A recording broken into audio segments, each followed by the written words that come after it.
کہ یہ شاہد خاقان عباسی، مفتاح اسماعیل اور مصطفیٰ نواز کھوکر ایک باقاعدہ پارٹی شروع کرنے جا رہے ہیں، تو وہ شاید آئی پی پی جوائن نہیں کرتے. میں ان کا نام نہیں لوں گا. اختیار ولی صاحب، اب آپ چلیں ایک چیز اور پہ. مولانا فضل الرحمان صاحب نے بڑے سنگین الزامات لگائے اور ان کے کچھ تھوڑے کمنٹس تھے مولانا اسحاق ڈار صاحب کے حوالے سے اور پی ایم ایل این کے جی وہی معاملات بہتر کر سکیں. آج بغل گیر بھی ہو گئے. اس کو آپ اس پیش رفت کو کیسے دیکھتے ہیں؟ کیا مطلب شہباز شریف صاحب نے تو بڑی اچھی بات کی کہ مل لیا. نہیں، میں آپ کے سوال کو سمجھا نہیں، کچھ آواز کٹ گئی آپ. میرا سوال شہباز شریف صاحب کی اور مولانا فضل الرحمان صاحب کی ملاقات کے حوالے سے تھا کہ کل ہی مولانا فضل الرحمان صاحب جو ہے وہ کہہ رہے تھے کہ اسحاق ڈار صاحب ٹیکنیکلی انہوں نے الزام لگایا کہ پچھلے 16 مہینے میں جو معاملات وہ بہتری کی طرف نہیں لے کر جا سکے، وہ اسحاق ڈار صاحب کی مطلب کہا جا رہا تھا کہ وہ آئیں گے تو سب ٹھیک ہو جائے گا، وہ نہیں ہوا. تو انہوں نے کہا، آپ سوال دوبارہ اٹھایا کہ کیا میاں نواز شریف صاحب آئیں گے تو کیسے ٹھیک ہو جائے گا؟ یہ کیوں ہم اس پہ اتنا بینک کر رہے ہیں؟ اور آج شہباز شریف صاحب بغل گیر ہو گئے مولانا فضل الرحمان صاحب کو.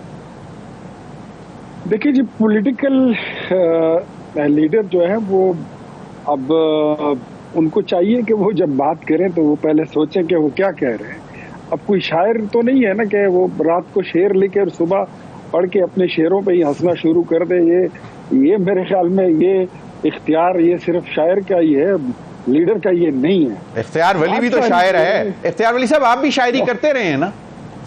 ہم تو جی، میں رٹو شاعر ہوں، میں اتنا کوئی بڑا شاعر نہیں ہوں. چلیں، کبھی کبھی ویسے کوشش کرتے ہیں، لیکن میں آپ کو بات بتاؤں کہ مولانا فضل الرحمان سے یہ چھوٹی موٹی باتیں جو ہے یہ ہوتی رہتی ہیں پالیٹکس میں. ہاں، اسحاق ڈار صاحب نے اپنی صفائی میں جو بات کی تھی کہ میں تو پورا میں نے ہاتھ ڈال لیا تھا، لیکن پھر میرا ہاتھ روک لیا گیا تھا کہ آپ نے مارکیٹ کو چلتے رہنا دینا ہے، یہ کرنے دینا ہے، کرنے دینا ہے. دیکھیے میں آپ کو ایک بات بڑا کلیئر کٹ بتا دوں کہ جب تک آپ کے پاس پورے 5 سال کا پروگرام نہیں ہو، بالکل، تب ایک سال کی حکومت آپ بالکل سر. لیکن یہ موجودہ جو کیئر ٹیکر سیٹ اپ ہے، معذرت سے اختیار ولی صاحب، میرے پروگرام کا آپ کے سیگمنٹ کا وقت ختم ہو رہا ہے. کیئر ٹیکر سیٹ اپ نے صرف ایڈمنسٹریٹو میئرز لیے اور ڈالر کو چیک کر لیا، کوئی اکنامک میئر نہیں تھا.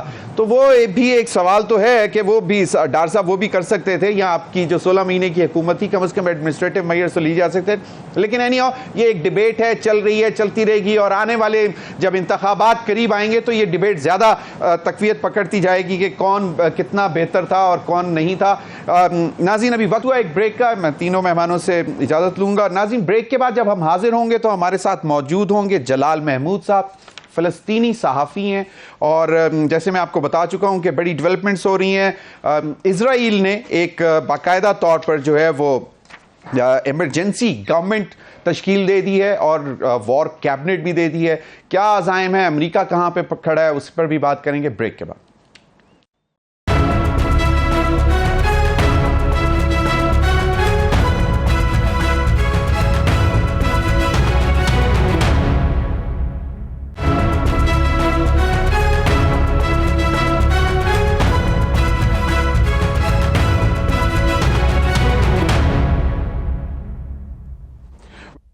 ناظرین، فلسطینی اسرائیلی جنگ کو 5 روز ہو چکے ہوئے ہیں.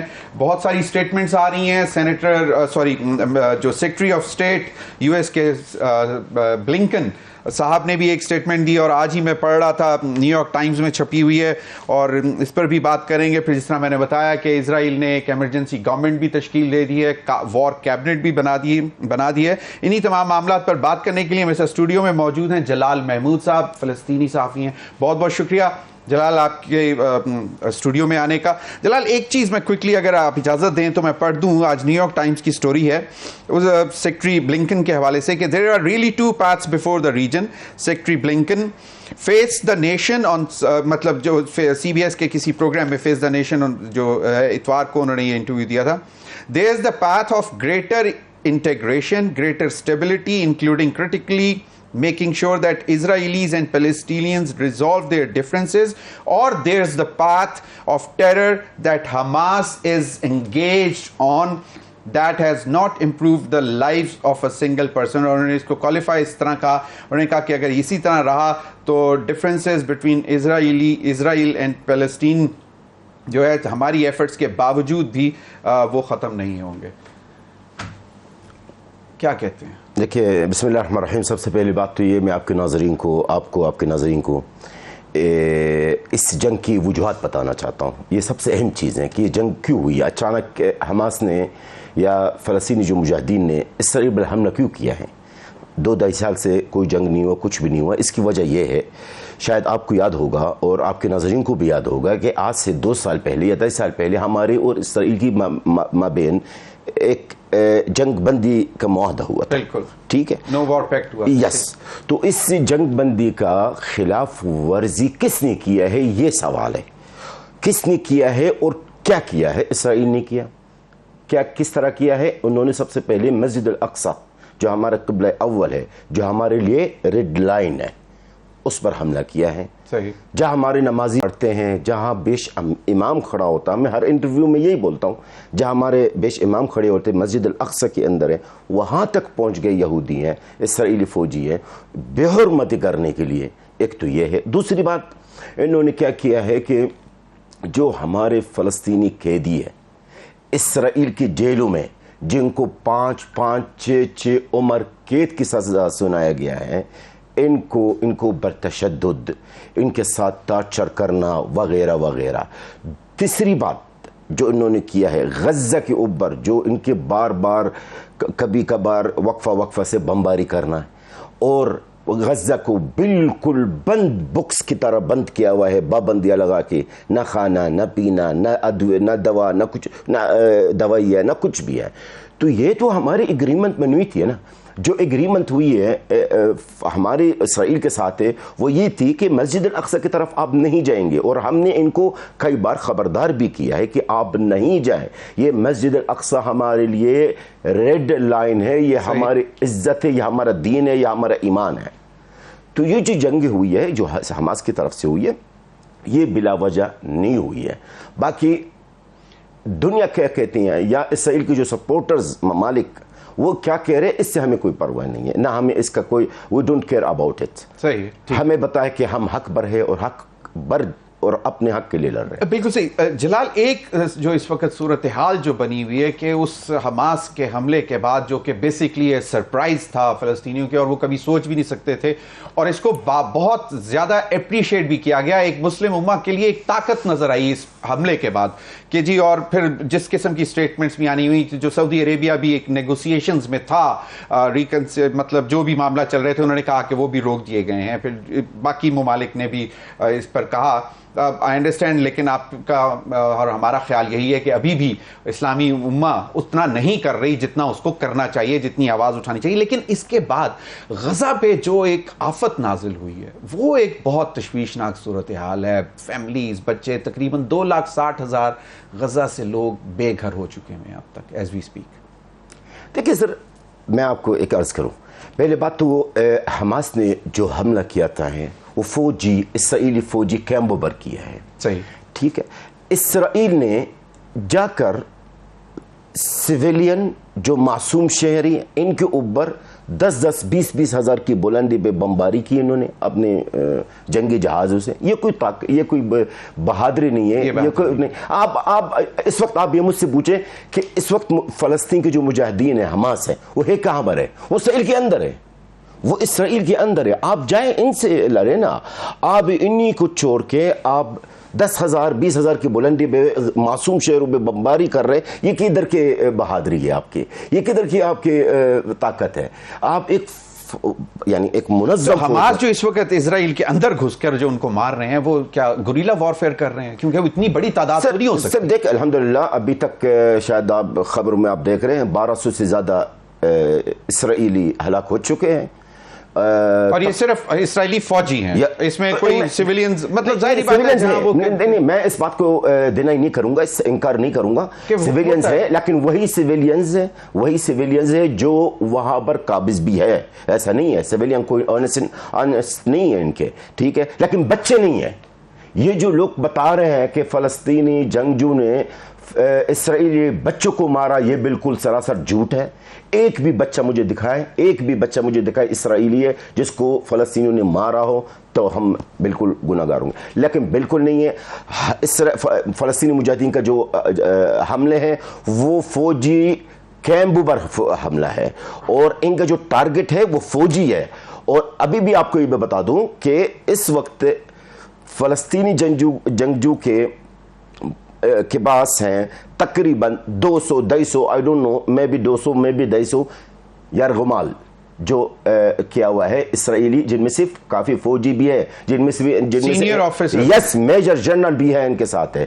اب یہ بھی انشاءاللہ تعالی اب اس کا کیا فائدہ ہوگا ہمارے لیے وہ آپ دیکھیں گے آنے والے وقت میں. جب جنگ بندی کا معاہدہ ہوگا تو انشاءاللہ یہ جو ہمارے یعنی جنگجو کی جو کسٹڈی میں ہے اس کی بدلہ میں ہمارے تمام قیدی آزاد ہو جائیں گے جو اسرائیل کی جیلوں میں. اب یہ مجھے بتائیے، ہمارا آج میں آپ سے سوال کرتا ہوں، آپ کے ناظرین سے سوال کرتا ہوں، تمام دنیا سے یہ سوال ہے میرا، ہمارا مطالبہ کیا ہے؟ ہماری یہ جنگ کیا ہے؟ آپ ہمارے ملک پر قابض ہے، آپ نے ہمارے ملک میں قبضہ کی ہے نا، ہم آپ کے ملک میں آ کر آپ سے نہیں لڑ رہے نا، آپ ہمارے ملک پر قبضہ کی ہے نا. اب ہمارے ملک کو چھوڑ دے، ہمارے قیدی فلسطینی اس کو چھوڑ دے. آپ امریکی ایک نیوز پیپر نے خبر دی کہ جی ایران جو ہے اس حماس کے پیچھے تھا. آپ ایک تو یہ کہ اوور آل اسلامی امہ کا اس وقت آپ رول کیسے دیکھ رہے ہیں، OIC کا رول کیسے دیکھ رہے ہیں؟ ہم تو دیکھ چکے ہیں کشمیر کے معاملے میں ہمیں تو کوئی اتنی خاطر خواہ سپورٹ نہیں ملی نا، مطلب ہم تو ابھی بھی ساری دنیا کو یہ کہہ رہے ہیں کہ کشمیریوں کے، اور ہم ہمیشہ کشمیری اور فلسطینی بھائیوں کی برابر بات کرتے ہیں. سر میں تو آپ کو اس سوال کا جواب دوں گا، لیکن کائنڈلی آپ پورا دنیا کو سنا دیں، ٹھیک ہے؟ سب سے پہلے ایران کی بات جو آپ نے کی ہے، دیکھیے امریکہ کو اللہ موقع دے کہ وہ ایران کو کہیں نہ کہیں اس کو گندہ کریں، کوئی نہ کوئی موقع مل جائے ان کو کہ ایران کے خلاف پروپیگنڈا کرنے کا شروع کرے. میں بطور ایک فلسطینی اور ہم جو فلسطینی، ہمارے پاس نہ کوئی اطلاعات، نہ ہمارے پاس کوئی ایسی بات ہے کہ ایران کا کوئی سپورٹ ہے، بالکل نہیں ہے. باتیں ہیں سارے، اگر ایران کا سپورٹ ہوتا تو آج میرے خیال میں جو ہلاکت اسرائیل کے اندر ہے ہزاروں میں نہیں ہوتا، پھر لاکھوں میں ہوتا ہے. آج ہمارے جو راکٹس ہیں، فلسطینی جنگجو جو مار رہے ہیں راکٹس ہیں، یہ ہاتھ کے بنے ہوئے راکٹس ہیں، ہاتھ کے بنے ہوئے راکٹس ہیں. اگر یہ واقعی ایران کی سپورٹ ہمارا ساتھ ہے تو آج اسرائیل کو زیادہ نقصان ہوتا ہے. نمبر 1. نمبر 2 جو آپ نے دوسری پوائنٹ بتائی ہے کہ مسلم امہ، سر یہ میں 3 سال سے لگاتار پاکستان کی میڈیا میں نظر آ رہا ہوں آپ کو. میرے ایک ہی بات ہے، OIC سے میں تو کہتا ہوں OIC کو ریزولو کر دیا جائے. میرا لفظ پلیز ریزولو کر دیا جائے اس کو. جو OIC کسی کام کا نہیں ہے، نہ فلسطینیوں کے لیے نہ کشمیر کے لیے، وہ کیوں ہے؟